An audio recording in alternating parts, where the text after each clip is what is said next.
Policia e Lezhës ka vjuar me intensitet operacionin e koduar Koordinata, i cili synon parandalimin, evidentimin dhe goditjen e rasteve të kultivimit të bimëve narkotike, si rezultat i kontrolleve të kryera në malin e Rencit, nga shërbimet e Komisariatit të Policisë Lezhë dhe stacionit të Policisë Shëngjin, u zbulua një parcel me rreth 3334 fidan dhe bimë të dyshuara narkotike të llojit Cannabis sativa.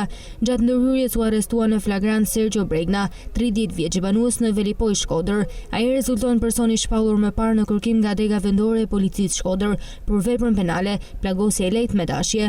Në kuadër të operacionit u shpallën në kërkim edhe 2 persona të tjerë, Mateo Bregna, 25 vjeç, vëllai i të arrestuarit, Florian Fratia, 30 vjeç, të 2 banues në Velipoj. Të 2 vëllezërit, Sergio dhe Mateo Bregna, ishin shpallur në kërkim për të njëjtën vepër penale, të kryer në bashkëpunim, plagosje e lehtë me dashje. Gjatë operacionit policia sekuestroi një armë gjahu, e dyshuar se përdoroi për ruajtjen e parcelës me bimë narkotike. Fidanët dhe bimët u asgjësuan në vend të anë të djegjes, ndërsa një pjesë u sekuestrua në cilësinë e provës materiale.